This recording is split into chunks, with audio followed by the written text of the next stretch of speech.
ನಮಸ್ಕಾರ ರಾಯಚೂರಿನಲ್ಲಿ ನೀವೇನಾದರೂ ನಿಮ್ಮ ಮಕ್ಕಳಿಗೆ ಒಂದು ಉತ್ತಮವಾದ ಶಾಲೆ ನೋಡ್ತಾ ಇದ್ದೀರಾ? ಹಾಗಾದರೆ ಬನ್ನಿ ನಮ್ಮ ರಾಯಚೂರಿನ ಎರಮರಸ್ ಕ್ಯಾಂಪ್ನಲ್ಲಿರುವ CBSEಗೆ ಸಂಯೋಜನೆಯಾಗಿರುವ ಫೆಡರಲ್ ಪಬ್ಲಿಕ್ ಶಾಲೆ CBSE. ಇಲ್ಲಿ 2026 ಮತ್ತು 27ನೇ ಶೈಕ್ಷಣಿಕ ಸಾಲಿನ ಪ್ರವೇಶ ಆರಂಭವಾಗಿದ್ದು. ನಮಸ್ಕಾರ ರಾಯಚೂರು ಜನತೆಗೆ, ನಿಮ್ಮ ವಿಶ್ವಾಸದ ವಾಹನ ಮಳಿಗೆ ಶ್ರೀ ತಿರುಮಲ ಹೋಂಡಾ ಗೋಶಾಲಾ ರಸ್ತೆ ರಾಯಚೂರು. ಇಲ್ಲಿ ನಿಮಗೆ ದೊರೆಯುತ್ತದೆ ಅತ್ಯುತ್ತಮ ಬೈಕ್ ಮತ್ತು ಸ್ಕೂಟರ್ಗಳು ಅತ್ಯಂತ ಕಡಿಮೆ ಬೆಲೆಯಲ್ಲಿ. ಇನ್ನೇಕ್ ತಡ, ಹಿಂದೆ ಭೇಟಿ ನೀಡಿ ಶ್ರೀ ತಿರುಮಲ ಹೋಂಡಾ ಗೋಶಾಲಾ ರಸ್ತೆ ರಾಯಚೂರು. ನಮಸ್ಕಾರ, ನೀವು ನೋಡ್ತಾ ಇದ್ದೀರಾ ಮೆಘಾ ನ್ಯೂಸ್. ಮೊದಲಿಗೆ ಹೆಡ್ಲೈನ್ಸ್. ದರ್ವೇಶ ಕಂಪನಿ ಹೆಸರಿನಲ್ಲಿ ವಂಚನೆ ಪ್ರಕರಣದ ತನಿಖೆ ನಡೆಸುವಲ್ಲಿ CID ವಿಫಲ, ಅಂಬಾಜಿ. ರಿಮ್ಸ್ನಲ್ಲಿ ಸಂತಾನಹರಣ ಶಸ್ತ್ರಚಿಕಿತ್ಸೆ ವಿಫಲ, ದೂರು ನೀಡಿದರೂ ಕ್ರಮ ಕೈಗೊಳ್ಳದ ಆಡಳಿತ, ಹನುಮಂತು. DC ಸಿಡಿದು 10 ಮೇವಿನ ಬಣವೆ ಸುಟ್ಟು ಭಸ್ಮ. ನೂತನ DCಯಾಗಿ ಪೂವಿತಾ S ಅಧಿಕಾರ ಸ್ವೀಕಾರ. ಯುವ ಪೀಳಿಗೆಗೆ ಸಾಹಿತ್ಯ ಮೈಗೂಡಿಸಿಕೊಳ್ಳಿ, ಶಾಂತಮಲ್ಲ ಶಿವಾಚಾರ್ಯ ಮಹಾಸ್ವಾಮೀಜಿ. ಮತ್ತು GTTCಯಲ್ಲಿ ಡಿಪ್ಲೊಮಾ ಕೋರ್ಸ್ಗಳಿಗೆ ಪ್ರವೇಶಾತಿ ಪ್ರಾರಂಭ, ಶಿವಕುಮಾರ್. ಜಿಲ್ಲೆಯಲ್ಲಿ ದರ್ವೇಶ್ ಗ್ರೂಪ್ ಹೆಸರಿನಲ್ಲಿ ಜನರಿಗೆ ಹೂಡಿಕೆ ಹಣಕ್ಕೆ ಹೆಚ್ಚಿನ ಹಣ ನೀಡುವುದಾಗಿ ನಂಬಿಸಿ ನೂರಾರು ಕೋಟಿ ವಂಚನೆ ಮಾಡಲಾಗಿದ್ದು, ಕೋರ್ಟ್ನಿಂದ ತನಿಖೆ ನಡೆಸಿ ಎಂದು ಈ ಪ್ರಕರಣದ ತನಿಖಾ ಸಂಸ್ಥೆಯಾದ CIDಗೆ ನಿರ್ದೇಶಿಸಿದರು. ಸಂಸ್ಥೆ ತನಿಖೆ ನಡೆಸುವಲ್ಲಿ ವಿಫಲವಾಗಿದ್ದು, 1 ತಿಂಗಳೊಳಗಾಗಿ ಆರೋಪಿಗಳನ್ನು ಬಂಧಿಸಿ ಹೂಡಿಕೆದಾರರಿಗೆ ನ್ಯಾಯ ಕೊಡಿಸದಿದ್ದರೆ CM ನಿವಾಸದ ಮುಂದೆ ಧರಣಿ ನಡೆಸಲಾಗುವುದು ಎಂದು ಸಮಾಜ ಸೇವಕ ಅಂಬಾಜಿ ಮೈದಾನಕರ್ ಹೇಳಿದರು. ಅವರಿಂದು ಮಾಧ್ಯಮಗೋಷ್ಠಿ ಉದ್ದೇಶಿಸಿ ಮಾತನಾಡಿ, ದರ್ವೇಶ ಕಂಪನಿಯ ವಂಚನೆಯ ಕುರಿತು 2024ರಲ್ಲಿ ಮುಖ್ಯಮಂತ್ರಿಗಳ ಗಮನಕ್ಕೆ ತಂದಾಗ ಪ್ರಕರಣವನ್ನು CIDಗೆ ವರ್ಗಾವಣೆ ಮಾಡಲಾಗಿತ್ತು. ಆದರೆ ತನಿಖೆ ಪ್ರಾರಂಭಿಸಿ 2 ವರ್ಷಗಳಾದರೂ ಈವರೆಗೂ ಪ್ರಮುಖ ಆರೋಪಿಗಳನ್ನು ಬಂಧಿಸಲು ಸಾಧ್ಯವಾಗುತ್ತಿಲ್ಲ ಎಂದರು. ಇದಾದ ನಂತರ 2026ರ ಫೆಬ್ರವರಿ 17ರಂದು ಸಮ್ರಿನ್ ಬೇಗಂ ಎಂಬುವವರು ನ್ಯಾಯಾಲಯದಲ್ಲಿ ಖಾಸಗಿ ದೂರನ್ನು ಸಲ್ಲಿಸಿದ್ದಾರೆ. ಈ ಕುರಿತು ನಗರದ ಮಾರ್ಕೆಟ್ ಯಾರ್ಡ್ ಠಾಣೆಯಲ್ಲಿ 15 ಆರೋಪಿಗಳ ವಿರುದ್ಧ FIR ಕೂಡ ದಾಖಲಾಗಿದೆ. ನಂತರ 15ನೇ ಆರೋಪಿ ಸಿರಾಜ್ ಅಹಮದ್ ಜಾಫರಿ ಎಂಬುವವರು ತಮ್ಮ ವಿರುದ್ಧದ FIR ರದ್ದುಪಡಿಸುವಂತೆ ಕಲಬುರಗಿ ಪೀಠಕ್ಕೆ ಕೇಳಿದ್ದನ್ನು ನ್ಯಾಯಾಲಯ ಪರಿಶೀಲಿಸಿ ಅರ್ಜಿಯನ್ನು ತಿರಸ್ಕರಿಸಿ ತನಿಖೆಯನ್ನು ಮುಂದುವರಿಸುವಂತೆ ಆದೇಶ ನೀಡಿದೆ. ನ್ಯಾಯಾಲಯದ ಆದೇಶವಿದ್ದರೂ ಈವರೆಗೂ ಸಮ್ರಿನ್ ಇವರ ಖಾಸಗಿ ದೂರಿನಲ್ಲಿರುವ ಒಬ್ಬ ಆರೋಪಿಯನ್ನು ಬಂಧಿಸಿಲ್ಲ ಎಂದು ಆರೋಪಿಸಿದರು. ಕೂಡಲೇ ಈ ಪ್ರಕರಣವನ್ನು ಗಂಭೀರವಾಗಿ ಪರಿಗಣಿಸಿ ಪ್ರಕರಣದ ಎಲ್ಲ ಆರೋಪಿಗಳನ್ನು ಬಂಧಿಸಬೇಕು. ಹೂಡಿಕೆದಾರರ ಹಣವನ್ನು ಕಾನೂನು ಪ್ರಕಾರ ವಾಪಸ್ ಕೊಡಿಸಬೇಕು. ತನಿಖೆಯಲ್ಲಿ ವಿಳಂಬ ಮಾಡುತ್ತಿರುವ ಅಧಿಕಾರಿಗಳ ವಿರುದ್ಧ ಸೂಕ್ತ ಕ್ರಮ ಕೈಗೊಳ್ಳಬೇಕು.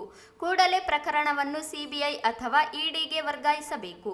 ಒಂದು ವೇಳೆ ನ್ಯಾಯ ಸಿಗದಿದ್ದರೆ ಮುಂದಿನ ದಿನಗಳಲ್ಲಿ ಹೂಡಿಕೆದಾರರೊಂದಿಗೆ CM ನಿವಾಸದ ಎದುರು ಧರಣಿ ನಡೆಸಲಾಗುತ್ತದೆ ಎಂದು ಹೇಳಿದರು. ಅವ್ರು ತಗೊಂಡಿರುವಂತಹ ಸ್ಟೇನ ವೇಕೇಟ್ ಮಾಡಿ ಅವ್ರನ್ನ ಅರೆಸ್ಟ್ ಮಾಡಿ ಸರ್ ಅಂತೇಳಿ ಅದನ್ನು ಮಾಡಿಲ್ಲ ಅವರು. ಈಗ ನಾವು ನಂತರ ಏನು ಮಾಡಿದ್ದೀವಿ, ಈಗ ನಮ್ಮ ಪಕ್ಕ ಎಲ್ಲರೂ ಇನ್ವೆಸ್ಟರ್ಗಳು ಪ್ರೈವೇಟ್ ಕಂಪ್ನಿ ರಿಜಿಸ್ಟರ್ ಮಾಡಿದ್ರು ಕೋರ್ಟಲ್ಲಿ. ಅದರಲ್ಲಿ ಒಬ್ಬರು ಸಮ್ರಿನ್ ಬೇಗಂ ಅಂತೇಳಿ ಇವ್ರ ವೈಫ್ ಅವರು ಮಾಡಿದ್ದು ಒಂದರಲ್ಲಿ 15 ಜನರ ಮೇಲೆ FIR ಮಾಡಬೇಕಂತೇಳಿ ಡೈರೆಕ್ಷನ್ ಆಯಿತು ಕೋರ್ಟಿಂದ. ಮಾರ್ಕೆಟ್ ಯಾರ್ಡಲ್ಲಿ FIR ಕೂಡ ಆಯಿತು. ಅದರಲ್ಲಿ ಆರೋಪಿ ನಂಬರ್ 15 ಸಿರಾಜ್ ಅಹಮದ್ ಜಾಫರಿ ಅನ್ನುವಂಥ ಆತ ಏನು ಮಾಡ್ತಾನೆ, ಹೈಕೋರ್ಟಿಗೆ ಹೋಗಿ ರದ್ದುಪಡಿಸಬೇಕಂತೇಳಿ ಕೇಳ್ತಾರೆ. ಅಲ್ಲಿ ಹೈಕೋರ್ಟ್ ಏನು ಮಾಡ್ತಾರೆ, ಮೇಲ್ನೋಟಕ್ಕೆ ಪ್ರೈಮಾ ಫೇಶಿಯಾದಲ್ಲಿ ಇದು ಕಾಣಿಸ್ತಾ ಇದೆ, ತಪ್ಪಿದೆ ಅಂತೇಳಿ, ಹಾಗಾಗಿ ಎನ್ಕ್ವೈರಿ ಆಗಬೇಕು ಅಂತೇಳಿ ಮಾಡಿದ್ರು. ಇದೇ ವಿಷಯನ ನಾವು CID ಅವರಿಗೆ ಮತ್ತೆ ಫೋನ್ ಮಾಡಿ ಹೇಳಿದ್ವಿ, ಸರ್ ಹಿಂಗಾಗಿದೆ ಕೋರ್ಟಲ್ಲಿ, ನೀವೇನು ಮಾಡ್ತಾ ಇದ್ದೀರಿ ಅಂತೇಳಿ. ಅವ್ರು ಏನಂದ್ರೆ ಎನ್ಕ್ವೈರಿ ನಮಗೆ ಸಾಕ್ಷಿಗಳು ಕೊಡ್ರಿ ಅಂತ. ಈಗ ನಾವೇನು ಅಧಿಕಾರಿಗಳಂತೂ ಅಲ್ಲ, ಸಾರ್ವಜನಿಕರು ನಾವೇ ಸಾಕ್ಷಿ ಕೊಡೋದಿದ್ರೆ ಮತ್ತೆ ಅಫಿಷಿಯಲ್ ಎದಕ್ಕ ಅಂದರೆ ಕರ್ನಾಟಕದ ಸರ್ಕಾರ ಹೇಳಿದ್ರು ಕೂಡ COD ಅವರು ಗಮನ ಹರಿಸ್ತಾ ಇಲ್ಲ, ಟೈಮ್ ಪಾಸ್ ಮಾಡ್ತಾ ಇದ್ದಾರೆ. 15ರಲ್ಲಿ ಸುಜಾ, ಮಿಸ್ಕಿನ್, ವಸೀಂ, ಇನ್ನೊಬ್ಬ ವಸೀಂ, ಮತ್ತೆ ಬಬ್ಲು, ಮತ್ತೆ ಅಖಿಲ್ ಇಲ್ಲ ಸರ್, ಸುಜಾ ಇತ್ತು ಆರೋಪಿ number 1, second Syed Waseem, Syed Miskin third, ಮತ್ತೆ ಮೊಹಮ್ಮದ್ ಶಾಮಿದ್ ಅಲಿ ಅಲಿಯಾಸ್ ಬಬ್ಲು, ಮತ್ತೆ ಅಜರ್ ಪಾಷಾ, ಆನಂತರ ಸೈಯದ್ ಮೊಹಸಿನ್, ಮತ್ತು ಶೇಖ್ ಮುಜಮ್ಮಿಲ್, ಮೊಹಮ್ಮದ್ ವಸೀಂ, ಮತ್ತು ಮಿಸ್ಟರ್ ಜಹಾಂಗೀರ್. ಅದಾದಮೇಲೆ ಸೈಯದ್ ಅಲ್ತಾಫ್, ಮೊಹಮ್ಮದ್ ಸಿರಾಜ್, ಮತ್ತು ಫಾರೂಕ್, ಮತ್ತು ಸಲ್ಮಾನ್ ಶೇಖ್. ಮತ್ತು ಅದಾದಮೇಲೆ ಸರ್ ಈಗ ಮುಂಚೆ ಆಗಿದೆ FIR ಬಿಟ್ಟು ಈಗೇನು PC ಆಗ್ತಾ ಇದೆ ಪ್ರೈವೇಟ್ ಕಂಪನೀಸ್. ಇದರಲ್ಲಿ 2 ಇದು ಆಗಿದೆ. ಒಬ್ಬರು ಕಾರಣದ ಅಡ್ವೊಕೇಟ್ ಅವರು, ಎರಡನೇದು ಸಿರಾಜ್ ಅಹಮದ್ ಜಾಫ್ರಿ. ಈಗ ಅವರು ಹೈಕೋರ್ಟಿಗೆ ಹೋಗಿ ಏನಂತ ಸರ್ ಡೈರೆಕ್ಷನ್ ಕೊಟ್ಟಿದ್ದು ಕೋರ್ಟ್ ಲಾಸ್ಟ್ ಅಲ್ಲಿ ಬರೀತಾರೆ ಸರ್. ಆದರೆ ಇದರಲ್ಲಿ ಸಿರಾಜ್ ಅಹಮದ್ ಜಾಫ್ರಿ ಹಾಕಿದ್ದು ಸರ್, ಇನ್ನು ತಾಗಣವನ್ನು ಆರ್ಡರ್ ಆಗಿಲ್ಲ. ಸೊ ಅದರಲ್ಲಿ ಪ್ರೈಮಾ ಫೇಶಿಯಾದಲ್ಲಿ ಮೇಲ್ನೋಟಕ್ಕೆ ಸಾಧ್ಯವಾಗ್ತಾ ಇದೆ ಇದು, ಹಾಗಾಗಿ ಇದು ರದ್ದುಪಡಿಸಕ್ಕೆ ಆಗಲ್ಲ, ಇನ್ವೆಸ್ಟಿಗೇಷನ್ ಮಾಡಲೇಬೇಕು ಅಂತ ಹೇಳಿ ಆರ್ಡರ್ ಮಾಡಿತ್ತು. ಸೊ ಇಷ್ಟೆಲ್ಲ ಆದ್ಮೇಲೆ ನಾವೇನು ಮಾಡಿದ್ವಿ ಸರ್, ಒಂದು ಸೆಂಟ್ರಲ್ ಹೋಮ್ ಮಿನಿಸ್ಟ್ರಿಗೆ ಒಂದು ಲೆಟರ್ ಬರೆದಿದ್ದು, ಕರ್ನಾಟಕ ಅಫಿಷಿಯಲ್ಸ್ ಏನಿದ್ರ ಬಗ್ಗೆ ಗಮನ ಹರಿಸ್ತಾ ಇಲ್ಲ, ಎಲ್ಲ ಜನಗಳು ಎಷ್ಟೋ ಮಂದಿ ಆತ್ಮಹತ್ಯೆಯನ್ನು ಮಾಡ್ಕೊಂಡಿದ್ದಾರೆ, ಬೀದಿಗೆ ಬಂದಿದ್ದಾರೆ, ಬಡ್ಡಿ ಕಟ್ಟಕ್ಕಾಗ್ತಾ ಇಲ್ಲ, ಕೆಲವೊಬ್ಬರು ಉಳಿತಾಯ ಮಾಡಿದ ಹಣವನ್ನು ಹಾಕಿದ್ದಾರೆ ಅಂತೇಳಿ ಸಂಪೂರ್ಣ ವಿಷಯವನ್ನು ನಾವು ಸೆಂಟ್ರಲ್ ಹೋಮ್ ಮಿನಿಸ್ಟ್ರಿಗೆ ಬಂದಾಗ ಅಲ್ಲಿಂದ ನಿನ್ನೆ ಒಂದು ಲೆಟರ್ ಬಂದು ಸರ್ ನಮಗೆ. ಇದೇ ವೇಳೆ ಹೂಡಿಕೆದಾರ ಸುಲ್ತಾನ್ ಮಾತನಾಡಿ, ಜಿಲ್ಲೆಯಲ್ಲಿ ಇಷ್ಟೊಂದು ದೊಡ್ಡ ವಂಚನೆಯಾದರೂ ಯಾಕೆ ಸರ್ಕಾರವಾಗಲಿ ರಾಜಕೀಯ ವ್ಯಕ್ತಿಗಳಾಗಲಿ ಮೌನವಾಗಿದ್ದಾರೆ? ಆರೋಪಿಗಳನ್ನು ಏಕೆ ರಕ್ಷಣೆ ಮಾಡುತ್ತಿದ್ದಾರೆ? ವಂಚನೆ ಮಾಡಿದ ಆರೋಪಿಗಳನ್ನು ಬಂಧಿಸುತ್ತಿಲ್ಲ. 22 ತಿಂಗಳುಗಳಾದರೂ ಈವರೆಗೂ ಆರೋಪಿಗಳನ್ನು ಬಂಧಿಸದಿರುವುದು ಮತ್ತೊಬ್ಬ ವಂಚಕನಿಗೆ ವಂಚನೆ ಮಾಡಲು ದಾರಿ ಮಾಡಿಕೊಟ್ಟಂತಾಗುತ್ತದೆ ಎಂದರು. ಇವರಿಗೆ ಸಿಐಡಿ ಅವರಿಗೆ ಯಾರಾದ್ರೂ ಬೆನ್ನು ಇದು ಆಗಿದ್ದಾರೇನೋ ಎಂಬುದು ಸರ್ಕಾರ ಆಗಿರ್ಬೋದು, ಯಾರೋ ಪಾಲಿಟಿಕ್ಸ್ ಅವರು ಆಗಿರ್ಬೋದು, ಯಾರಿದ್ದಾರೆ ಗೊತ್ತಿಲ್ಲ, ಅವರು ಹಿಂದೆಗಡೆ ಯಾರಿದ್ದಾರೆ ಗೊತ್ತಿಲ್ಲ, ಬಟ್ ನಮ್ಮ ಹಿಂದೆಗಡೆನೂ ಯಾರಿಲ್ಲ. ನಾನೇನು ಪ್ರಶ್ನೆ ಕೇಳಕ್ಕೆ ಇಷ್ಟಪಡ್ತಾ ಇದ್ದೀನಿ ಅಂದ್ರೆ, ಇಷ್ಟು ದೊಡ್ಡ ಸ್ಕ್ಯಾಮ್ ಆದ್ಮೇಲೇನು ನನ್ನ ಸರ್ಕಾರಕ್ಕೆ ಅಥವಾ ನಿಮ್ಮ ಇದರಿಂದ ಮುಖಾಂತರ ನನ್ನ ಸರ್ಕಾರಕ್ಕಾಗಲಿ, ಪಾಲಿಟಿಕ್ಸ್ ಅವ್ರಿಗಾಗಲಿ, ಅಥವಾ ಡಿಪಾರ್ಟ್ಮೆಂಟ್ಗಾಗಲಿ, ಅಥವಾ ನಮ್ಮ DC ಡಿಪಾರ್ಟ್ಮೆಂಟ್ಗಾಗಲಿ, ರೆವಿನ್ಯೂ ಡಿಪಾರ್ಟ್ಮೆಂಟ್ ಆಗಲಿ, ಪೊಲೀಸ್ ಡಿಪಾರ್ಟ್ಮೆಂಟ್ ಆಗಲಿ, ಏನೇ ಕೇಳಕ್ಕೆ ಇಷ್ಟಪಡ್ತಾ ಇದ್ದೀನಿ ಅಂದ್ರೆ, ಇಷ್ಟು ದೊಡ್ಡ ಸ್ಕ್ಯಾಮ್ 500-600 ಕೋಟಿ ರೂಪಾಯಿ ಸ್ಕ್ಯಾಮ್ ಆದ್ಮೇಲೇನು ಇವ್ರಿಗೆ ಯಾಕೆ ಕಿವಿಗೆ ಬೀಳ್ತಾ ಇಲ್ಲ ಇದು ಸ್ಕ್ಯಾಮ್ ಆಗಿದೆ ಅಂತಂದು? ಇವ್ರಿಗೆ ಯಾಕೆ ಪ್ರೊಟೆಕ್ಷನ್ ಮಾಡಕ್ಕೆ ಇಷ್ಟಪಡ್ತಾ ಇದ್ದಾರೆ ಇವರು? ನಮ್ಗೆ ನಮ್ಮ ಬಡವರಿಗೆ ನಾವೇನು ಕಷ್ಟಪಟ್ಟು ಹಾಕಿರೋ ದುಡ್ಡನ್ನ ಇವ್ರು ಕೊಡಿಸ್ಬೇಕಂತ ಮಾಡ್ತಾ ಇದ್ದಾರೋ, ಅಥವಾ ಅವ್ರದ್ದೇನಾದ್ರೂ ಇದರಲ್ಲಿ ಶೇರ್ಸ್ ಇದೆ ಏನೋ ಅಂತ ಒಂದು ಕ್ವಶನ್ ಇಲ್ಲಿ ಕ್ರಿಯೇಟ್ ಆಗುತ್ತೆ ಸರ್. ಇದು ಇದೆ. ಆಮೇಲೆ ಇದು ಓನ್ಲಿ ಜಸ್ಟ್ ನಾವು ಹೇಳ್ತಾ ಇರೋದು ಮಾತಾಡ ಸರ್. ಅವ್ರು ನಮ್ಗೇನೋ ಹೇರಿಂಗ್ಸ್ ಆಗ್ತಾ ಇದೆ, ಡೇ ಬೈ ಡೇ ಅವ್ರು ಯಾರೋ ಪರ್ಸನ್ ಕರ್ಕೊಂಡು ಬರ್ತಾ ಇದ್ದಾರೆ ಸರ್, ಇವ್ರು 1 ಕೋಟಿ 1 ಎಕರೆ ತಗೊಂತಾರೆ ಅಂತ ಹೇಳ್ತಾರೆ, ಆಮೇಲೆ ನೆಕ್ಸ್ಟ್ ಅವರು ಆಗಂಗಿಲ್ಲ ಸರ್, ನಾನು ತಗೊಳಂಗಿಲ್ಲ ಅಂತ ಕಳಿಸ್ತಾ ಇದ್ದಾರೆ. ಇದು ಮಾತುಗಳು ಬೇಡ ಸರ್, ನಮ್ಗೆ ನ್ಯಾಯ ಬೇಕು, ನಮ್ಗೆ ಕ್ರಮ ಬೇಕು. ಇವ್ರು ಯಾರು ಸ್ಕ್ಯಾಮ್ ಮಾಡಿದ್ದಾರೆ ಅವ್ರಿಗೆ ಇಮಿಡಿಯೇಟ್ಲಿ ಅರೆಸ್ಟ್ ಮಾಡಬೇಕು, ಅವ್ರಿಗೆ ಏನು ಪನಿಷ್ಮೆಂಟ್ ಕೊಡ್ಬೇಕು ಪನಿಷ್ಮೆಂಟ್ ಕೊಡಬೇಕು, ಆಮೇಲೆ ಏನು ಡಿಪಾಸಿಟ್ ಮಾಡಿದ್ದಾರೆ, ಇನ್ವೆಸ್ಟ್ಮೆಂಟ್ ಮಾಡಿದ್ದಾರೆ ಅವ್ರಿಗೆಲ್ಲರೂ ದುಡ್ಡು ಕೊಡಿಸ್ಬೇಕಂತ ನಮ್ಮ ಮಾತು ಇದು ಇದೆ. ಆಮೇಲೆ ಇನ್ನೊಂದು ವಿಷಯ ಏನಂದ್ರೆ, ಇದು ಸ್ಲೋ ಹಿಂಗ್ ಆಗ್ತಾ ಇದೆ ಅಂತಂದ್ರೆ, ನನ್ನ ಅನ್ಸಿದ್ ಮಾಡಿ ಈಗ ಆಲ್ರೆಡಿ 2 years ಆಗಿ ಬಂದಿದೆ, 22 months ಆಗಿದೆ ಸರ್, 22 ತಿಂಗಳಾಗಿದೆ. ಇನ್ನೂ ಸ್ವಲ್ಪ ದಿನ ಆದ್ಮೇಲೆ ಜನರು ಎಲ್ಲರೂ ಸಾಯ್ತಾರೆ, ನಮ್ಮ ಪ್ರಾಪರ್ಟೀಸ್ ಎಲ್ಲ ಸೀಸ್ ಮಾಡ್ತಾರೆ, ಬ್ಯಾಂಕ್ ಅವರು ಆಲ್ಮೋಸ್ಟ್ ಎಲ್ಲ ಪ್ರಾಪರ್ಟೀಸ್ ಸೀಸ್ ಆಗಿದೆ ಸರ್ ಎಲ್ಡಿಸಿನಲ್ಲಿ. ಸೊ ಈ ತರ ನೆಗ್ಲೆಕ್ಟ್ ಮಾಡ್ತಾ ಇದೆ ಸರ್. ನೆಕ್ಸ್ಟ್ ನಾನೇನು ಅನ್ಕೊಂತೀನಿ, ಇನ್ನೊಬ್ಬರು ಯಾವ ಮತ್ತೆ 500,000 100 crores ಸ್ಕ್ಯಾಮ್ ಮಾಡ್ಬಿಡ್ತಾರೆ. ಅದೇ ಸ್ಕ್ಯಾಮರ್ಸ್ ಇದು ಒಂಥರ ಇದು ಕೊಟ್ಟಂಗ ಚಾನ್ಸ್ ಕೊಟ್ಟಂಗ. ಸೊ ನೀವು ಸ್ಕ್ಯಾಮ್ ಮಾಡಿದ್ರು ಏನಾಗಂಗಿಲ್ಲ ಅನ್ನೋ. ಈ ಸಂದರ್ಭದಲ್ಲಿ ಮಸೂದ್ ಅಲಿ, ಚಿರಂಜೀವಿ, ಶೇಖ್ ಸೋಹೆಲ್, ನಾಸಿರುದ್ದೀನ್, ಕಬೀರ್, ಶಂಶುದ್ದೀನ್ ಸೇರಿ ಅನೇಕರಿದ್ದರು. ರಿಮ್ಸ್ ಆಸ್ಪತ್ರೆಯಲ್ಲಿ ಹೆರಿಗೆ ನಂತರ ಕುಟುಂಬ ನಿಯಂತ್ರಣ ಶಸ್ತ್ರಚಿಕಿತ್ಸೆ ಪಡೆದಿದ್ದರು ವಿಫಲವಾಗಿ ಮತ್ತೊಂದು ಮಗುವಾಗಿದೆ. 2015ರಲ್ಲಿ ಡಾಕ್ಟರ್ ನಂದಿತಾ ಎಂಬುವವರು ಶಸ್ತ್ರಚಿಕಿತ್ಸೆ ಮಾಡಿದ್ದು, ಈ ಕುರಿತು ದೂರು ನೀಡಿದರೂ ಇಂದಿಗೂ ಸಂಬಂಧಪಟ್ಟ ವೈದ್ಯರ ವಿರುದ್ಧ ಕ್ರಮವಾಗಿ ನ್ಯಾಯ ಒದಗಿಸಿಲ್ಲ ಎಂದು ಮಂಜರ್ಲಾ ಗ್ರಾಮದ ಹನುಮಂತು ಆರೋಪಿಸಿದರು. ಅವರಿಂದು ಮಾಧ್ಯಮಗೋಷ್ಠಿ ಉದ್ದೇಶಿಸಿ ಮಾತನಾಡಿ, 2015ರಲ್ಲಿ ರಿಮ್ಸ್ ಆಸ್ಪತ್ರೆಯಲ್ಲಿ ಪತ್ನಿಗೆ ಕುಟುಂಬ ನಿಯಂತ್ರಣ ಶಸ್ತ್ರಚಿಕಿತ್ಸೆ ಮಾಡಿಸಲಾಗಿತ್ತು. ಶಸ್ತ್ರಚಿಕಿತ್ಸೆಯ ನಂತರವೂ ಮತ್ತೊಂದು ಮಗು 2022ರಲ್ಲಿ ಆಗಿದೆ. ವೈದ್ಯರ ವೈಫಲ್ಯದ ಕುರಿತಂತೆ ಅಂದಿನ ಜಿಲ್ಲಾಧಿಕಾರಿಗಳು ಹಾಗೂ ರಿಮ್ಸ್ ನಿರ್ದೇಶಕರಾಗಿದ್ದ ಡಾಕ್ಟರ್ ಬಸವರಾಜ್ ಪೀರಾಪುರ್ ಇವರಿಗೆ ದೂರು ನೀಡಲಾಗಿತ್ತು. ಪರಿಶೀಲಿಸಿ ಕ್ರಮ ಕೈಗೊಳ್ಳುವುದಾಗಿ ಭರವಸೆ ನೀಡಿದ್ದರು. ಬಡತನದಿಂದ ಮಕ್ಕಳನ್ನು ಸಾಕುವ ಸ್ಥಿತಿಯಲ್ಲಿಲ್ಲ. ಆದರೂ ಮಕ್ಕಳಾಗಿದ್ದರಿಂದ 3 ಜನ ಮಕ್ಕಳನ್ನು ಕುಟುಂಬವನ್ನು ನಿರ್ವಹಿಸಬೇಕಿದೆ. ಆದರೆ ಆಸ್ಪತ್ರೆ ವೈದ್ಯರ ನಿರ್ಲಕ್ಷ್ಯದಿಂದ ಶಸ್ತ್ರಚಿಕಿತ್ಸೆ ವಿಫಲವಾಗಿದೆ. ಡಾಕ್ಟರ್ ನಂದಿತಾ ಹಾಗೂ ಡಾಕ್ಟರ್ ರಾಧಾ ಸಂಗಾವಿ ವಿರುದ್ಧ ಕ್ರಮಕ್ಕೆ ಜಿಲ್ಲಾಧಿಕಾರಿಗಳು ಸೂಚಿಸಿದ್ದರೂ ಕ್ರಮವಾಗುತ್ತಿಲ್ಲ ಎಂದರು. ಕುಟುಂಬ ನಿರ್ವಹಣೆ ತೊಂದರೆಯಾಗಿದ್ದು ಕೂಡಲೇ ಸಂಬಂಧಪಟ್ಟ ವೈದ್ಯರ ವಿರುದ್ಧ ಕ್ರಮ ಕೈಗೊಂಡು ನ್ಯಾಯ ಒದಗಿಸಬೇಕು ಎಂದು ಮನವಿ ಮಾಡಿದರು. ಹೆಣ್ಣುಮಕ್ಕಳಿಗೆ ಶಸ್ತ್ರ ಚಿಕಿತ್ಸೆ ಮಕ್ಕಳು ಸಾಕಾಣಿಕೆ ಮಾಡಿಸಿದ್ರು ಸರ್ 15ರಲ್ಲಿ, ಮತ್ತೆ ಈಗ 22ರಲ್ಲಿ ಮತ್ತೆ ಈ ಮಗು ಅವರು ಇದು ಕೇಳಕ್ ಹೋದ್ರೆ ಡಾಕ್ಯುಮೆಂಟ್ ಮಾಡಿದ್ದು ಬಿಡುಗಡೆ ಕೊಟ್ಟಾರ, ಮತ್ತೆ ಈಗ ಕೇಳಕ್ ಹೋದ್ರೆ ಅದನ್ನ ಫೋರ್ಜರಿ ಮಾಡಿ ನಮ್ಗೆ ಕೊಡೋದ. ಅದಕ್ಕೆ ಇವರು ಡಾಕ್ಟರ್ ಮೇಲೆ ಕ್ರಮ ತಗೊಂಡು ಅವ್ರ ಲೈಸೆನ್ಸ್ ಅದನ್ನು ಯಾವ ಡಾಕ್ಟರ್ ಮಾಡಿದ್ರು? ರಾಧಾ ಸಂಘ ಮಾಡಿದ್ರು, HOD ಅವಾಗ ಮಾಡಿದ್ದು ನಂದಿನಿ ಮೇಡಮ್ 15. ನಂದಿನಿ ಡಾಕ್ಟ್ರು ಮಾಡ್ಯಾರ, ಆಪರೇಷನ್ ಮಾಡ್ಯಾರ 15 ಅವ್ರಿಗೆ. ಈಗ 22ರಲ್ಲಿ ಗರ್ಭಿಣಿಯಾಗಿ ಈ ಮಗು ಜನಿಸಿದೆ. ಎಷ್ಟನೇ ಇಶ್ಯೂಲ್ಲಿ ನಿಮ್ಗೆ ಆಪರೇಷನ್ ಮಾಡಿ? 15ರಲ್ಲಿ 2015ರಲ್ಲಿ ಯಾವ ಡಾಕ್ಟರ್? ಅವರೇ ಈ ಥರ ನಂದಿನಿ ಅವ್ರ ಮೇಲೆ. ಬಟ್ ಇವ್ರು ಇದೆಲ್ಲ ನಡ್ಸಕ್ಕಾಗಲ್ಲ. ಯಾರು ಇವರು ರಾಧಾ ಸಂಘವ್ HOD ಮೇಡಮ್ ಅಲ್ಲಿ ಜಿಮ್ಸಲ್ಲಿ ರಾಧಾ ಸಂಘವ್ ಮೇಡಮ್ ಅವರಿಗೆ ಅವರು ಖಾಸಗಿ ಆಸ್ಪತ್ರೆಯಲ್ಲಿ ಹೋಗಿದ್ದು ನಾನು 14 ತಾರೀಕು 2ನೇ ತಿಂಗಳ 2022ರಲ್ಲಿ ನಿಂತಾರ ಅಂತ ಹೇಳಿದ್ರು ಅವರು. ಅವಾಗ ಅದು ನಾನು ಡಿಸ್ಚಾರ್ಜ್ ಬಿಡುಗಡೆ ಪತ್ರ ನಾನು 15ರಲ್ಲಿ ಕೊಟ್ಟಿದ್ರು ಅಷ್ಟೇ. ಅದು ಜಿರಾಕ್ಸ್ ಇತ್ತು ನನ್ನ ಇಲ್ಲಿ ತೋರಿಸಿದೆ ನಾನು. ಆಮೇಲೆ ತೋರಿಸಿದ ಸಲುವಾಗಿ ಈ ಊರಿನ ಗೃಹನಾಥ ಮಾಡಕ್ಕೆ ರೆಡಿ ಮಾಡಿ ಅಧಿಕಾರಿಗಳನ್ನ ಭೇಟಿ ಮಾಡಿ ಸರ್. ಅಧಿಕಾರಿಗಳನ್ನ ಭೇಟಿ ಮಾಡಿದ್ರು ಆರೋಗ್ಯ ಅಧಿಕಾರಿ ಸಚಿವರ ಗೃಹಹತ್ಯೆ ಮಾಡ್ಬೇಕಂತ 14 ತಾರೀಕು 2022 ಮತ್ತೆ ಇಷ್ಟು ದಿನ ಏನ್ ಮಾಡ್ತೀವಿ? ಅವಾಗಲಿಂದ ನಾನು ಅಲ್ಲಿ ಗೃಹಹತ್ಯೆ ಸರ್ ಅವ್ರು ಕೊಡ್ತಾರಿಲ್ಲ ಅಂತ ಗೃಹಹತ್ಯೆ ನಮ್ಗೆ ಇಷ್ಟೊಂದು ಗೊತ್ತಿದ್ದಿಲ್ಲ. ನಾವು ತಿರುಗಾಡದೆ ಎಲ್ಲ ಗೊತ್ತಾಯ್ತಿಲ್ಲ ಇದು ಪ್ರೆಸಿಡೆಂಟ್ ಹಿಂಗೆ ಮಾಡ್ಬೇಕಂತ. ಎಲ್ಲ ಕಡೆ ಅಡ್ಡಾಡಿ DC ಸಭೆ ಕೊಟ್ಟಿನಿ ನಾನು, ಮಾರ್ಕೆಟ್ ಯಾರ್ಡ್ ಕೊಟ್ಟಿನಿ. ಎಲ್ಲ ಹೋದ್ರೆ ಆಯ್ತು ಅಲ್ಲಿ ಹೋಗಿ ಇಲ್ಲಿ ಹೋಗಂತ ಲೋಕಕ್ಕೆ ಕೊಟ್ಟಿನಿ. ಯಾರು ರೆಸ್ಪಾನ್ಸ್ ಮಾಡ್ತಿಲ್ಲ ಸರ್ ಇವತ್ತು. ಈಗ ಕೆಲವರು ಹೋಗ್ಲಿ ದೇವ್ರು ಕೊಡೋದು ಎಲ್ಲ ಧರ್ಮ. ಆದ್ರೆ ಈ ತರ ಯಾಕೆ ಈ ತರ ನಮ್ಗೆ ಯಾವುದೋ ಒಂದು ಬರತ್ತಲ್ಲ ಸ್ಕೀಮ್ದಲ್ಲಿ ಫೇಲ್ಯೂರ್ ಅಂದ್ರೆ ಅದು ಮಾಡ್ಕೊಡ್ರಿ ಮೇಡಮ್ ಅಂದ್ರೆ ಇಲ್ಲ ನಾನು ಯಾಕೆ ಮಾಡ್ಕೊಳ್ಳಿ ಅಂತ ಈ ತರ ಡಾಕ್ಯುಮೆಂಟ್ ಕೊಡ್ತಾ ಇಲ್ಲ. ಫೇಲ್ಯೂರ್ ಆಗಿದ್ರೆ ಡಾಕ್ಯುಮೆಂಟ್ ಇದ್ದಲ್ಲ ಸರ್. ಅದು ಫೇಲ್ಯೂರ್ ಆದ್ರೆ ಸ್ಕೀಮ್ದಲ್ಲಿ DH ಆಫೀಸ್ಗೆ ಪರ್ಮನೆಂಟ್ ಕೊಟ್ಟಿದ್ರು ಫ್ಯಾಮಿಲಿ ಪ್ಲಾನಿಂಗ್.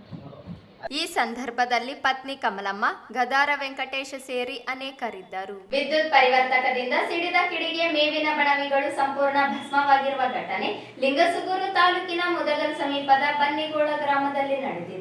ವಿದ್ಯುತ್ ಪರಿವರ್ತಕದಿಂದ ಆಕಸ್ಮಿಕವಾಗಿ ಸಿಡಿದ ಕಿಡಿಗೆ 10ಕ್ಕೂ ಹೆಚ್ಚು ಬಣವಿಗಳು ಬೆಂಕಿಗೆ ಆಹುತಿಯಾಗಿವೆ. ಸುಮಾರು ಲಕ್ಷಾಂತರ ರೂಪಾಯಿ ನಷ್ಟ ಉಂಟಾಗಿದೆ ಎಂದು ಅಂದಾಜಿಸಲಾಗಿದೆ. ಸಂಗ್ರಹಿಸಿಟ್ಟಿದ್ದ ಮೇವು ಸಂಪೂರ್ಣ ಭಸ್ಮವಾಗಿದ್ದರಿಂದ ಜಾನುವಾರುಗಳು ಸಂಕಷ್ಟ ಎದುರಿಸುವಂತಾಗಿದೆ ಎಂದು ನೊಂದ ರೈತರು ಅಳಲು ತೋಡಿಕೊಂಡಿದ್ದಾರೆ. ಒಂದು ಕಡೆ ಮೇವಿನ ಬಣವೆ ಹಾಕಿದ್ದ ರೈತರಾದ ಜ್ಞಾನಪ್ಪ ಪೂಜಾರಿ, ಬೀರಪ್ಪ ಹೂವಿನಬಾವಿ, ಹುಸೇನಪ್ಪ ಸೇರಿದಂತೆ 10 ರೈತರು ಭಾರಿ ನಷ್ಟ ಅನುಭವಿಸುವಂತಾಗಿದೆ. ಬೆಂಕಿ ಕಾಣಿಸಿಕೊಂಡ ಕೂಡಲೇ ಲಿಂಗಸುಗೂರು ಮತ್ತು ಕುಷ್ಟಗಿ ತಾಲೂಕಿನ ಅಗ್ನಿಶಾಮಕ ದಳದ ಸಿಬ್ಬಂದಿಗಳು ಆಗಮಿಸುವಷ್ಟರಲ್ಲಿ ಬಣವಿಗಳು ಸಂಪೂರ್ಣ ಬೆಂಕಿಗೆ ಆಹುತಿಯಾಗಿವೆ. ಅಗ್ನಿಶಾಮಕ ದಳ ಸಿಬ್ಬಂದಿಗಳು ಮುಂದಾಗುವ ಅಗ್ನಿ ಅನಾಹುತವನ್ನು ತಪ್ಪಿಸಿದ್ದಾರೆ.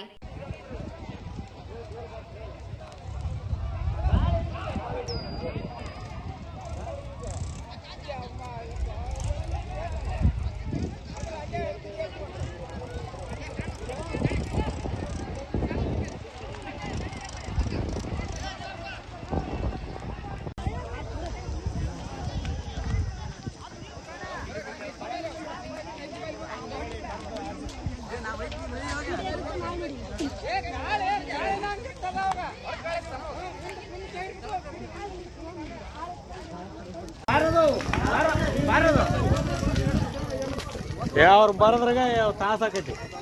ಒಂದು ತಾಸು ಆಗುತ್ತೆ. ಈಗ ಹಚ್ಚಿವಿನ ಈಗ ಅಲ್ಲಿ ಅಡ್ಡ ನೀರು ಹಾಕ್ಬೇಕು ನೋಡು. ಎಷ್ಟಂತ ಮುಂದ್ರ ಮಣಿಗೆ ನೀರು ಇಲ್ಲೇ ವಾಟರ್ ಟ್ಯಾಂಕ್ ಅದಾವ, ಉಪಯೋಗ ಇಲ್ಲ. ಎಲ್ಲ ಟ್ಯಾಕ್ರಿ ಮಟ್ಟಕ್ಕೆ ಹೋಗ್ಯಾವ, ನಾಶ ಆತಪ್ಪ.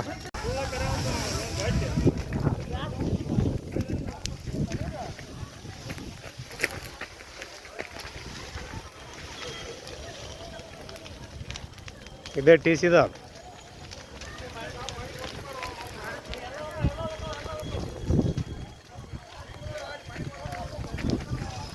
ಈಗ ಚಿಕ್ಕದೊಂದು ಬ್ರೇಕ್. ನಮಸ್ಕಾರ ರಾಯಚೂರಿನಲ್ಲಿ ನೀವೇನಾದರೂ ನಿಮ್ಮ ಮಕ್ಕಳಿಗೆ ಒಂದು ಉತ್ತಮವಾದ ಶಾಲೆ ನೋಡ್ತಾ ಇದ್ದೀರಾ? ಹಾಗಾದರೆ ಬನ್ನಿ ನಮ್ಮ ರಾಯಚೂರಿನ ಎರಮರಸ್ ಕ್ಯಾಂಪ್ನಲ್ಲಿರುವ CBSEಗೆ ಸಂಯೋಜನೆಯಾಗಿರುವ ಫೆಡರಲ್ ಪಬ್ಲಿಕ್ ಶಾಲೆ CBSE. ಇಲ್ಲಿ 2026 ಮತ್ತು 27ನೇ ಶೈಕ್ಷಣಿಕ ಸಾಲಿನ ಪ್ರವೇಶ ಆರಂಭವಾಗಿದ್ದು, ಈ ಶಾಲೆಯು ಉತ್ತಮವಾದ ವಾತಾವರಣ, ಹಸಿರು ಮತ್ತು ಆರೋಗ್ಯಕರ ವಾತಾವರಣದೊಂದಿಗೆ 9 ಎಕರೆ ಭೂಮಿಯನ್ನು ಹೊಂದಿದೆ. ಶಾಲಾ ಕಟ್ಟಡವು 56,000 ಚದರ ಅಡಿ ವಿಸ್ತೀರ್ಣವನ್ನು ಹೊಂದಿದ್ದು ಮತ್ತು ಪ್ರತಿ ತರಗತಿ ಕೊಠಡಿ ಗಾತ್ರ 26 × 27 ಅಡಿ ಹೊಂದಿದೆ. ಇಲ್ಲಿ ಸಂಪೂರ್ಣವಾಗಿ ಸುಸಜ್ಜಿತ ಕಂಪ್ಯೂಟರ್ ಲ್ಯಾಬ್ ಮತ್ತು ಸಂಯೋಜಿತ ವಿಜ್ಞಾನ ಪ್ರಯೋಗಾಲಯವನ್ನು ಹೊಂದಿದೆ. ಇಲ್ಲಿ ನಿಧಾನಗತಿಯಲ್ಲಿ ಕಲಿಯುವ ಮಕ್ಕಳಿಗೆ ಪರಿಹಾರ ಕ್ರಮಗಳನ್ನು ತೆಗೆದುಕೊಳ್ಳಲಾಗುತ್ತದೆ. ಶಾಲೆಯ ವಾತಾವರಣದಲ್ಲಿ ಶೈಕ್ಷಣಿಕ ವಾತಾವರಣವನ್ನು ಬೆಳೆಸುವುದು ಮುಖ್ಯ ಉದ್ದೇಶವಾಗಿರುತ್ತದೆ. ಇಲ್ಲಿ ಮಕ್ಕಳಿಗೆ ಅನುಕೂಲವಾಗಲು ಹಾಸ್ಟೆಲ್ ಸೌಲಭ್ಯಗಳನ್ನು ಕೂಡ ನೀಡಲಾಗಿದೆ. ಇಲ್ಲಿ ಮಕ್ಕಳಿಗೆ ವೈಯಕ್ತಿಕ ಮಾರ್ಗದರ್ಶನ ಮತ್ತು ಸಮಾಲೋಚನೆಯನ್ನ ನೀಡಲಾಗುತ್ತದೆ. ಇಲ್ಲಿ ಮಕ್ಕಳಿಗೆ ಉತ್ತಮವಾದ ಯೋಗ, ಕರಾಟೆ, ಸಂಗೀತ ಮತ್ತು ನೃತ್ಯ ಮತ್ತು ಪಠ್ಯೇತರ ಚಟುವಟಿಕೆಗಳ ಬಗ್ಗೆ ಜ್ಞಾನವನ್ನ ನೀಡಲಾಗುತ್ತದೆ. ಇಲ್ಲಿ ತರಬೇತಿ ಪಡೆದ ಅನುಭವಿ ಮತ್ತು ನವೀನ ಅಧ್ಯಾಪಕರು ಇದ್ದಾರೆ. ಹಾಗಾದರೆ ಇಂತಹ ಒಂದು ಉತ್ತಮ ಸೌಲಭ್ಯವನ್ನು ಹೊಂದಿರುವ ಶಾಲೆ ನಮ್ಮ ರಾಯಚೂರಿನಲ್ಲಿ ಇರುವಾಗ ತಡಮಾಡದೆ ತಮ್ಮ ಮಕ್ಕಳ ಪ್ರವೇಶಾತಿಯನ್ನ ಈಗಲೇ ಭೇಟಿ ನೀಡಿ ಪಡೆದುಕೊಳ್ಳಿ.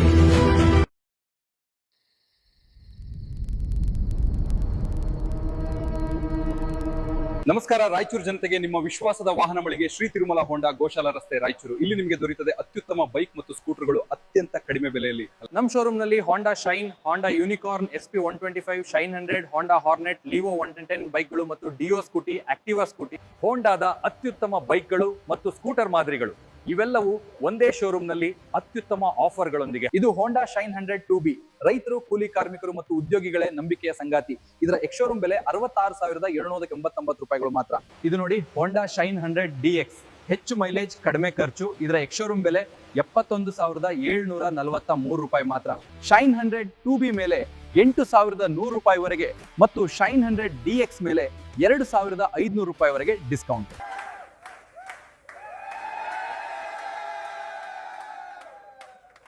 ಇದು ಹೋಂಡಾ SP 160 muscular design, powerful 160cc engine ಮತ್ತು ಸ್ಮೂತ್ ಪರ್ಫಾರ್ಮೆನ್ಸ್ SP 160 ಮೇಲೆ ಈಗ ಭರ್ಜರಿ 10,500 ರೂಪಾಯಿಗಳ ಸ್ಪೆಷಲ್ ಡಿಸ್ಕೌಂಟ್. ಮನೆ ಬಳಕೆಗೂ ದಿನನಿತ್ಯ ಪ್ರಯಾಣಕ್ಕೂ ಹೋಂಡಾ ಆಕ್ಟಿವಾ ನಿಮ್ಮ ಅತ್ಯುತ್ತಮ ಆಯ್ಕೆ. ಸುಲಭ ರೈಡಿಂಗ್, ಉತ್ತಮ ಮೈಲೇಜ್, ಆಕ್ಟಿವಾ ಸ್ಮಾರ್ಟ್ ಕೀ ಮೇಲೆ 3,000 ರೂಪಾಯಿಗಳ ಡಿಸ್ಕೌಂಟ್. ಆಕ್ಟಿವಾ STD ಎಕ್ಸ್-ಶೋರೂಮ್ ಬೆಲೆ 78,128 ಮಾತ್ರ.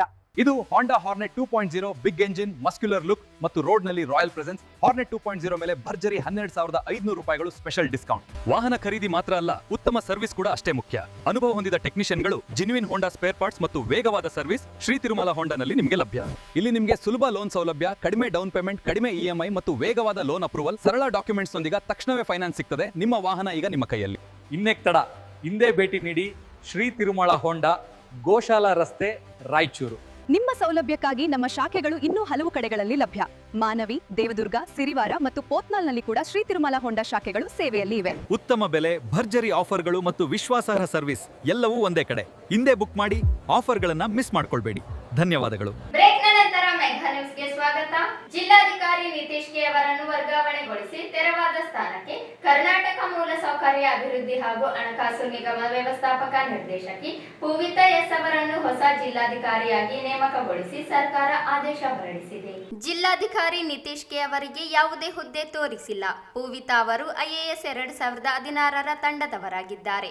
ಜಿಲ್ಲಾಧಿಕಾರಿ ನಿತೀಶ್ ಕೆ ಅವರನ್ನು 2024ರ ಜುಲೈ 6ರಂದು ವರ್ಗಾವಣೆ ಮಾಡಿ ರಾಯಚೂರು ನೂತನ ಜಿಲ್ಲಾಧಿಕಾರಿಯನ್ನಾಗಿ ನೇಮಕ ಮಾಡಲಾಗಿತ್ತು.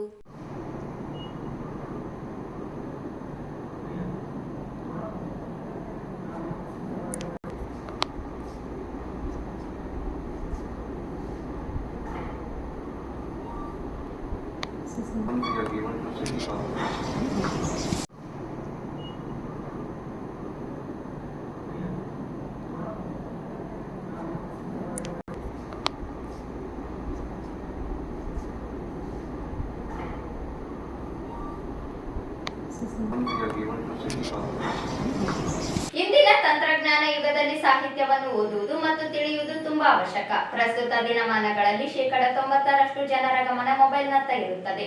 ಸಾಹಿತ್ಯದ ಕಡೆಗೆ ಯುವ ಪೀಳಿಗೆ ಗಮನ ಹರಿಸುವುದು ಅವಶ್ಯಕವಾಗಿದೆ ಎಂದು ಕಿಲ್ಲೆ ಬೃಹನ್ಮಠದ ಶ್ರೀ ಶಾಂತಮಲ್ಲ ಶಿವಾಚಾರ್ಯ ಸ್ವಾಮಿಗಳು ಹೇಳಿದರು. ಮಂಗಳವಾರ ಸಂಜೆ ನಗರದ ಕಿಲ್ಲೆ ಬೃಹನ್ಮಠದಲ್ಲಿ ತಾಲೂಕು ಕನ್ನಡ ಸಾಹಿತ್ಯ ಪರಿಷತ್ತು ವತಿಯಿಂದ ಹಮ್ಮಿಕೊಂಡಿದ್ದ ಪರಿಷತ್ತಿನ 112ನೇ ಸಂಸ್ಥಾಪನಾ ದಿನಾಚರಣೆ ಮತ್ತು 10ನೇ ತರಗತಿಯ ಕನ್ನಡ ವಿಷಯದಲ್ಲಿ 100% ಅಂಕ ಪಡೆದ ವಿದ್ಯಾರ್ಥಿಗಳಿಗೆ ಪ್ರತಿಭಾ ಪುರಸ್ಕಾರ ಸಮಾರಂಭವನ್ನು ಉದ್ಘಾಟಿಸಿ ಮಾತನಾಡಿದರು. ಎಪಿಜೆ ಅಬ್ದುಲ್ ಕಲಾಂ ಅವರು ಹೇಳುವ ಹಾಗೆ ವಿದ್ಯಾರ್ಥಿಗಳ ಪ್ರತಿಭೆಯನ್ನು ಕೇವಲ ಅಂಕಗಳಿಂದ ಅಳೆಯಬಾರದು. ವಿದ್ಯಾರ್ಥಿಗಳಲ್ಲಿರುವ ಕೌಶಲ್ಯ ಬಹಳ ಮುಖ್ಯವಾಗಿರುತ್ತದೆ. ವಿದ್ಯಾರ್ಥಿಗಳು ಕೇವಲ ಅಂಕಗಳಿಗೆ ಸೀಮಿತವಾಗದೆ ಸಾಹಿತ್ಯ ಪರಿಷತ್ತು ನೀಡುವ ಇಂತಹ ಪ್ರೋತ್ಸಾಹಗಳನ್ನು ಬಳಸಿಕೊಂಡು ತಮ್ಮ ಬುದ್ಧಿಶಕ್ತಿ ಹಾಗೂ ವಿವೇಚನೆಯನ್ನು ಬೆಳೆಸಿಕೊಳ್ಳಬೇಕು. ಸನ್ಮಾನ ಮತ್ತು ಶಾಲುಗಳಿಗೆ ನೀಡುವ ಬೆಲೆಗಿಂತ ನಮಗೆ ಗೌರವ ನೀಡುವ ಸಂಸ್ಥೆಯ ಮೌಲ್ಯ ದೊಡ್ಡದು ಎಂದರು.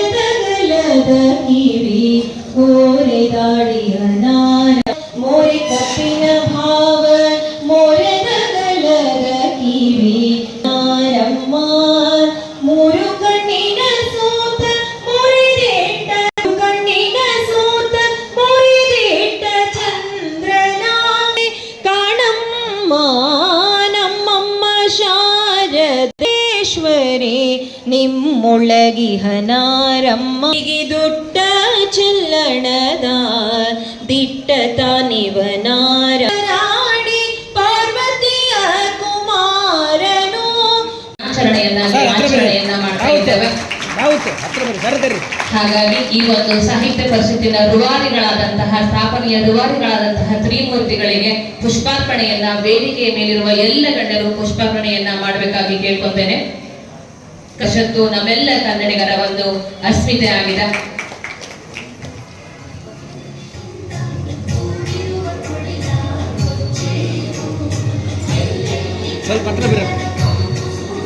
ಸಾಹಿತ್ಯವನ್ನ ಪ್ರೀತಿಸುವಂತಹ, ಸಾಹಿತ್ಯವನ್ನ ಗೌರವಿಸುವಂತಹ ಮನಸ್ಸುಗಳು ನಮ್ಮಲ್ಲೇ ಸಹಜವಾಗಿರ್ತಾ ಇದೆ. ಇಂದಿನ ಯುಗದಲ್ಲಿ ಈ ತಂತ್ರಜ್ಞಾನ ಬೆಳವಣಿಗೆಯಿಂದ 90% ಭಾಗ ಎಲ್ಲರ ಕೈ ಕಣ್ಣು ಮೊಬೈಲ್ ಹತ್ರನೇ ಇರ್ತಾ ಇದೆ. ಅಕ್ಷರ ಸಹ ಸುಳ್ಳು ಹೇಳಿಲ್ಲ. ಹಿಂದೆ ಒಂದು ಶ್ಲೋಕ ಇತ್ತು, ಬಹಳ ಅದ್ಭುತವಾಗಿರುವಂತಹ ಶ್ಲೋಕ. ಏನದು ಅಂತ ತಿಳ್ಕೊಂಡು ಕೇಳಿದರೆ, ಗುರುದೇವೋ ಮಹಾದೇವೋ ಗುರುದೇವೋ ಸದಾಶಿವ ಗುರುದೈವ ಪರನ್ನಾಸ್ತಿ ತಸ್ಮೈ ಶ್ರೀ ಗುರುವೇ ನಮಃ ಅನ್ನುವಂತಹದ್ದು ಪ್ರಾರ್ಥನಾ ಶ್ಲೋಕವಾಗಿ ಇಡೀ ಜಗತ್ತು ಅದನ್ನ ಕಲಿತಿದೆ ಮತ್ತು ಅದರ ಋಣದಲ್ಲಿದೆ. ಇವತ್ತು ನಾವು ಮಾಡುವಂತಹ ಬಳಸುವಂತಹ ವಿಜ್ಞಾನ ಬೆಳವಣಿಗೆಯಾಗಿ ಎಲ್ಲರ ಕೈಯಲ್ಲಿ 1, 2, 3 ಮೊಬೈಲ್ಗಳು ಸಹಜವಾಗೇ ಇರ್ತವೆ.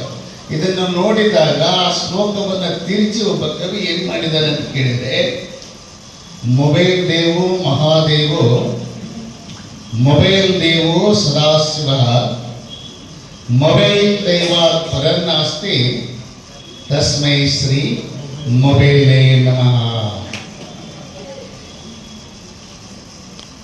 ಪ್ರತಿಭಾ ಸಂಪನ್ನ ಉಳ್ಳಂತಹ ವಿದ್ಯಾರ್ಥಿಗಳು ಲಕ್ಷ ಇದ್ದಾರೆ. ಆದರೆ ಇವತ್ತು ನೀವೆಲ್ಲ ಈ ಅಂಕ ನಮ್ಮ ಯಾರೊಬ್ರು ಸ್ವಾಗತ ಮಾಡೋವಾಗ ಒಂದು ಹೆಸರನ್ನ ಸಂಬೋಧನೆ ಮಾಡಿದರು. ಅಂಕ ವಿಜೇತರು ಏನೋ ಅಂದರು, ಅಂಕ ಬೀರರು ಅಂತ ನಮ್ಮ ರಾವುತರಾವ್ ಬರೋರು ಏನಂತಿರ್ಬೇಕು. ಇವತ್ತೆಲ್ಲ ನಮ್ಮ ರಾಷ್ಟ್ರಪತಿ ಮತ್ತು ಅಣುವಿಜ್ಞಾನಿ ದಿವಂಗತ ಎಪಿಜೆ ಅಬ್ದುಲ್ ಕಲಾಂ ಅವರು ಇವತ್ತು ನಾವು ವಿದ್ಯಾವಂತರನ್ನು ಅಳೆಯಬೇಕಾದ್ರೆ ಬರೀ ಅಂಕಗಳಿಂದ ಮಾತ್ರ ಅಳಿತಾ ಇದ್ದೀವಿ, ಇದು ಹೋಗಬೇಕು ಅಂತ ತಿಳ್ಕೊಂಡು ಹೇಳ್ತಾ ಇದ್ರು.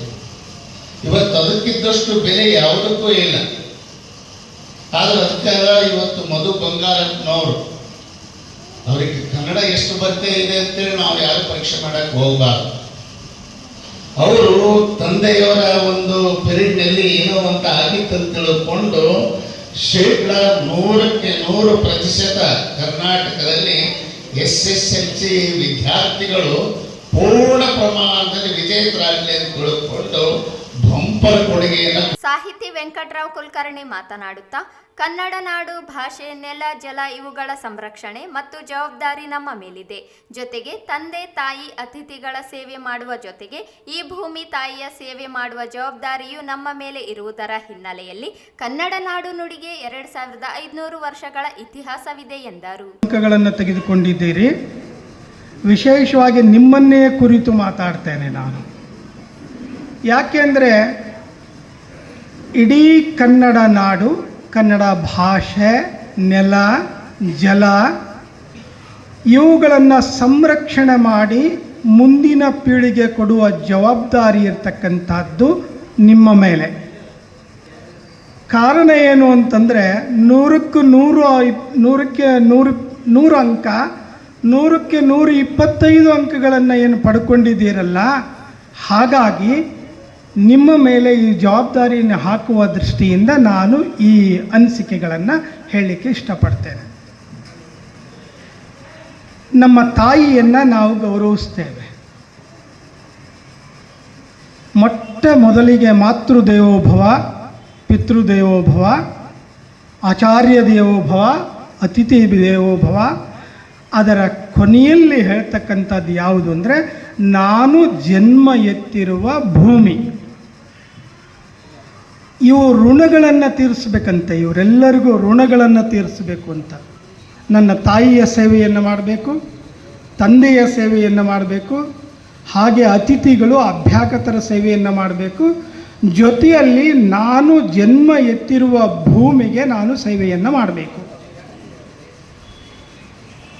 ಈ ಪರಿಕಲ್ಪನೆಯನ್ನು ಇಟ್ಟುಕೊಂಡು ನೋಡುವುದಾದರೆ, ಕನ್ನಡ ನಾಡು ನುಡಿಗೆ ವಿದ್ಯಾರ್ಥಿಗಳೇ 2500 ವರ್ಷಗಳಿಗೂ ಮಿಕ್ಕಿ ಇತಿಹಾಸ ಇದೆ.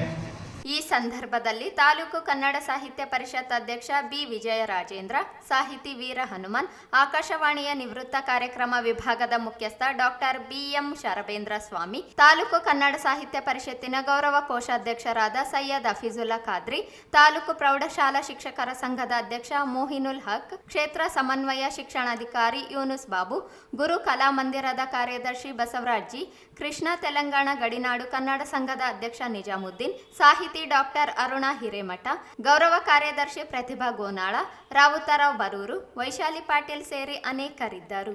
ಯಾದಗಿರಿ ಸರ್ಕಾರಿ ಉಪಕರಣ ಮತ್ತು ತರಬೇತಿ ಕೇಂದ್ರದಲ್ಲಿ ಡಿಪ್ಲೊಮಾ ಕೋರ್ಸ್ಗಳು ಆರಂಭವಾಗಿದ್ದು, ಆಸಕ್ತ ಯುವಕ ಯುವತಿಯರು ಪ್ರವೇಶಾತಿ ಪಡೆದುಕೊಳ್ಳಬಹುದಾಗಿದೆ ಎಂದು ಕೇಂದ್ರದ ಪ್ರಾಚಾರ್ಯ ಶಿವಕುಮಾರ್ ಟಿ ಹೇಳಿದರು. ಅವರಿಂದು ಮಾಧ್ಯಮಗೋಷ್ಠಿ ಉದ್ದೇಶಿಸಿ ಮಾತನಾಡಿ, ಕೈಗಾರಿಕೆಗಳಿಗೆ ಬೇಕಾಗುವ ನುರಿತ ಮಾನವ ಸಂಪನ್ಮೂಲವನ್ನು ಒದಗಿಸುವ ಜೊತೆಗೆ ಯುವಕ ಯುವತಿಯರಿಗೆ ಉದ್ಯೋಗಾವಕಾಶಗಳನ್ನು ಕಲ್ಪಿಸುವ ಕಾರ್ಯವನ್ನು ಕೇಂದ್ರ ಮಾಡುತ್ತಿದ್ದು, ಇದೀಗ 2026-26ನೇ ಸಾಲಿನ ಡಿಪ್ಲೊಮಾ ಕೋರ್ಸ್ಗಳಿಗೆ ಪ್ರವೇಶಾತಿಗಳು ಪ್ರಾರಂಭವಾಗಿವೆ ಎಂದರು. ಕೇಂದ್ರದಲ್ಲಿ diploma in tool, dry making, mechatronics ಹಾಗೂ ಪ್ರಿಸಿಷನ್ ಮ್ಯಾನುಫ್ಯಾಕ್ಚರಿಂಗ್ ಎಂಬ 3 ಕೋರ್ಸುಗಳಿದ್ದು, ಪ್ರತಿ ಕೋರ್ಸು 3 ವರ್ಷ ಹಾಗೂ 1 ವರ್ಷ ಕಡ್ಡಾಯ ಕೈಗಾರಿಕಾ ತರಬೇತಿ ಅವಧಿಯನ್ನು ಹೊಂದಿರುತ್ತವೆ. 4 ವರ್ಷದ ಶುಲ್ಕವನ್ನು ವಿದ್ಯಾರ್ಥಿಗಳು ಮೊದಲು ಭರಿಸಬೇಕಾಗುತ್ತದೆ. 3 ವರ್ಷದ ಕೋರ್ಸ್ಗಳಿಗೆ ತಗಲುವ ಶುಲ್ಕವನ್ನು ವಿದ್ಯಾರ್ಥಿಗಳಿಗೆ ವಿದ್ಯಾರ್ಥಿ ವೇತನ ರೂಪದಲ್ಲಿ ಸರ್ಕಾರದಿಂದ ನೀಡಲಾಗುತ್ತದೆ. ಕೋರ್ಸ್ ನಂತರ ವಿದ್ಯಾರ್ಥಿಗಳಿಗೆ ವಿವಿಧ ಕೈಗಾರಿಕೆಗಳಲ್ಲಿ ಉದ್ಯೋಗಗಳನ್ನು ಕಲ್ಪಿಸಲಾಗುತ್ತದೆ. ಹೆಚ್ಚಿನ ಮಾಹಿತಿಗಾಗಿ 6362883923 8106563928 ಸಂಖ್ಯೆಗೆ ಸಂಪರ್ಕಿಸಬಹುದಾಗಿದೆ ಎಂದು ತಿಳಿಸಿದರು. ಗವರ್ಮೆಂಟ್ ರೂರಲ್ ಟ್ರೈನಿಂಗ್ ಸೆಂಟರ್ 2021ರಿಂದನೂ ಈ ಭಾಗದ ವಿದ್ಯಾರ್ಥಿಗಳಿಗೆ ಕೌಶಲ್ಯಾಧಾರಿತ ಶಿಕ್ಷಣ ಕೊಡ್ತಾ ಇದ್ದಾರೆ. ಸೊ ನಮ್ಮಲ್ಲಿರೋದು ಡಿಪ್ಲೊಮಾ ಕೋರ್ಸು. ಇದು 4 ವರ್ಷದ ಡಿಪ್ಲೊಮಾ. 3 ವರ್ಷ ಕಾಲೇಜಲ್ಲಿ ಓದ್ತಾನೆ, 1 ವರ್ಷ ಇಂಡಸ್ಟ್ರಿಯಲ್ ಟ್ರೈನಿಂಗ್ಗೆ ನಾವೇ ಡೆವಲಪ್ ಮಾಡ್ತೀವಿ. ಆ ಇಂಡಸ್ಟ್ರಿ ಟ್ರೈನಿಂಗ್ 4ನೇ ವರ್ಷದಲ್ಲಿ ಅವನಿಗೆ ಮಿನಿಮಮ್ ಸ್ಟೈಫಂಡ್ 15,000-25,000 ಸ್ಯಾಲರಿ ಥರ ಬರುತ್ತೆ. ಆ ಇಂಡಸ್ಟ್ರಿಯಲ್ ಟ್ರೈನಿಂಗ್ ಆದಮೇಲೆ ನಾವು ಡಿಪ್ಲೊಮಾ ಆಯಿತು ಅಂತ ನಾವು ಸರ್ಟಿಫಿಕೇಟ್ ಕೊಡ್ತೀವಿ. ಆಫ್ಟರ್ ಡಿಪ್ಲೊಮಾ ಅವರು ಇಂಜಿನಿಯರಿಂಗ್ ಬೇಕಾದ್ರೂ ಹೋಗ್ಬೋದು, ಇಲ್ಲ ಅಲ್ಲೇ ಜಾಬ್ ಅಂತ ಗ್ಯಾರಂಟಿ ಸಿಗುತ್ತೆ. ನಮ್ಮಲ್ಲಿ ಡಿಪ್ಲೊಮಾ ಮಾಡಿದವರು ಯಾರೂ ಖಾಲಿ ಇಲ್ಲ, ಕೆಲಸ ಅಂತೂ ಡೆಫಿನೆಟ್ ಸಿಗುತ್ತೆ. ನಾವೇನು ಇದು ಟ್ರೈನಿಂಗ್ ಹಾಕಿರ್ತೀವಲ್ಲ ಆ ಪ್ಲ್ಯಾಂಟಲ್ಲೇ ಅಬ್ಸರ್ವ್ ಆಗುತ್ತೆ. ನಾನು ಹೊರಗೆ ಬಂದು ಓನಾಗಿ ಮಾಡ್ಬೋದು, ತುಂಬ ಡಿಮ್ಯಾಂಡ್ ಇದೆ. ಸೊ ನಮ್ಮಲ್ಲಿ 3 ಕೋರ್ಸ್ ಇದೆ, ಈಗಾಗಲೇ ನಿಮಗೆಲ್ಲ ಗೊತ್ತಿರೋ ಹಾಗೆ. ಮೊದಲನೇದು ಟೂಲ್ ಆ್ಯಂಡ್ ಡೈ ಮೇಕಿಂಗ್ ಅಂತ, ಮೆಕ್ಯಾನಿಕಲ್ ಇಂಜಿನಿಯರಿಂಗ್ ಓರಿಯೆಂಟೆಡ್.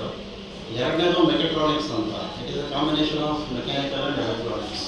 ಮೂರನೇದು ಪ್ರಿಸಿಷನ್ ಮ್ಯಾನುಫ್ಯಾಕ್ಚರಿಂಗ್ ಅಂತ. ಪ್ರಿಸಿಷನ್ ಮ್ಯಾನುಫ್ಯಾಕ್ಚರಿಂಗ್ ಅಂದರೆ ಡೈರೆಕ್ಟಾಗಿ ಎಲ್ಲರಿಗೂ ಅರ್ಥ ಹೇಳಬೇಕು ಅಂದರೆ, ಈ ಹಾರ್ಟ್ಗೆ ಸ್ಟಂಟ್ ಆಗ್ತದೆ ನೋಡಿ, ಆ ಸ್ಟಂಟ್ ಕೂಡ ನಾವು ಮೈಸೂರು ಯೂನಿಟಲ್ಲಿ ಮ್ಯಾನುಫ್ಯಾಕ್ಚರಿಂಗ್ ಮಾಡ್ತೀವಿ. ಈಗ ಮೊನ್ನೆ ಚಂದ್ರಯಾನಗೆ ಒಂದು ರೋವರ್ ಅದೊಂದು ಪಾರ್ಟ್ ಕೂಡ ನಾವು ಬ್ಯಾಂಗ್ಳೂರು ಯೂನಿಟಲ್ಲಿ ಮ್ಯಾನುಫ್ಯಾಕ್ಚರಿಂಗ್ ಮಾಡ್ಕೊಡ್ತೀವಿ. ಸೊ ಇದು ಪ್ರಿಸಿಷನ್ ಮ್ಯಾನುಫ್ಯಾಕ್ಚರಿಂಗ್. ಈ 3 ಕೋರ್ಸ್ಗಳು ಲಭ್ಯ ಇದೆ. ಈ 3 ಕೋರ್ಸ್ಗಳಿಗೂ 60 ಸೀಟ್ ಇಂಟೆಕ್, 60 + 60 + 60 180 ಇಂಟೆಕ್ ಇದೆ. ಸೊ ಕಾಲೇಜು 12 ಎಕರೆ ಕ್ಯಾಂಪಸ್ ಇದೆ, ಒಳ್ಳೆ ಬಿಲ್ಡಿಂಗ್ ಕಟ್ಟಿದ್ದಾರೆ, ಒಳ್ಳೆ ಎಕ್ವಿಪ್ಮೆಂಟು, ಮಿಷನರೀಸು ಎಲ್ಲವೂ ಒಂದು ಫುಲ್ ಫ್ಲೆಡ್ಜಲ್ಲಿ ಸೆಟಪ್ ಆಗಿದೆ. ಬಟ್ ನಮಗೆ ಅಡ್ಮಿಷನ್ಸು ಸ್ವಲ್ಪ ಸ್ಲೋ ಇದೆ. ಈಗ ನಾವು ಒಂದು 10 ದಿನ ಆಯಿತು ನಮ್ಗೆ ಅಪ್ಲಿಕೇಶನ್ ರಿಸೀವ್ ಮಾಡಿಲ್ಲ, ಓನ್ಲಿ 16 ಅಪ್ಲಿಕೇಶನ್ ರಿಸೀವ್ ಮಾಡಿಲ್ಲ.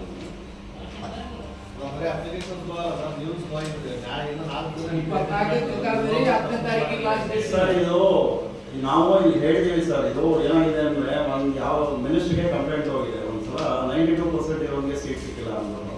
ಈ ಭಾಗದಲ್ಲಿ ಆ ಪ್ರಾಬ್ಲಮ್ ಬರೋದಿಲ್ಲ. ಆಮೇಲೆ ಇದನ್ನು ಗ್ರಾಜುಯೇಟ್ ಆದರೂ ಕೂಡ ನಾವು ಇದು ತಗೊಳ್ತೀವಿ, ಸೀಟ್ ಅಡ್ಮಿಷನ್ಸ್ ಏನೂ ತೊಂದರೆ ಇಲ್ಲ. ಇದು ಬೇರೆ ಕಡೆ ಡಿಮ್ಯಾಂಡ್ ನೋಡಿಕೊಂಡು ಈ ಡೇಟ್ ಫಿಕ್ಸ್ ಮಾಡಿರೋದು ಅಷ್ಟೇ. ನಮ್ಮ ಕಾಲೇಜೆಲ್ಲ ಏನು ಅಪ್ಲೈ ಆಗಿಲ್ಲ. First round, second round, third round ಅಂದ್ಬಿಟ್ಟು ಡೈರೆಕ್ಟಾಗಿ ನಾವು. ಈ ಸಂದರ್ಭದಲ್ಲಿ ವೆಂಕಟರಾವ್ ಇದ್ದರು. ಕೊನೆಯಲ್ಲಿ ಮತ್ತೊಮ್ಮೆ ಹೆಡ್ಲೈನ್ಸ್. ದರ್ವೇಶ ಕಂಪನಿ ಹೆಸರಿನಲ್ಲಿ ವಂಚನೆ ಪ್ರಕರಣದ ತನಿಖೆ ನಡೆಸುವಲ್ಲಿ ಸಿಐಡಿ ವಿಫಲ, ಅಂಬಾಜಿ. ರಿಮ್ಸ್ನಲ್ಲಿ ಸಂತಾನಹರಣ ಶಸ್ತ್ರಚಿಕಿತ್ಸೆ ವಿಫಲ, ದೂರು ನೀಡಿದರೂ ಕ್ರಮ ಕೈಗೊಳ್ಳದ ಆಡಳಿತ, ಹನುಮಂತು. ಡಿಸಿ ಸಿಡಿದು 10 ಮೇವಿನ ಬಣವೆ ಸುಟ್ಟು ಭಸ್ಮ. ನೂತನ ಡಿಸಿಯಾಗಿ ಪೂವಿತ ಎಸ್ ಅಧಿಕಾರ ಸ್ವೀಕಾರ. ಯುವ ಪೀಳಿಗೆಗೆ ಸಾಹಿತ್ಯ ಮೈಗೂಡಿಸಿಕೊಳ್ಳಿ, ಶಾಂತಮಲ್ಲ ಶಿವಾಚಾರ್ಯ ಮಹಾಸ್ವಾಮೀಜಿ. ಮತ್ತು ಜಿಟಿಟಿಸಿಯಲ್ಲಿ ಡಿಪ್ಲೊಮಾ ಕೋರ್ಸ್ಗಳಿಗೆ ಪ್ರವೇಶಾತಿ ಪ್ರಾರಂಭ, ಶಿವಕುಮಾರ್. ಇದಿಷ್ಟು ಇವತ್ತಿನ ಸುದ್ದಿಗಳು. ಪ್ರಮುಖ ಸುದ್ದಿಗಳಿಗಾಗಿ ನೋಡ್ತಾ ಇರಿ ಮೆಘಾ ನ್ಯೂಸ್.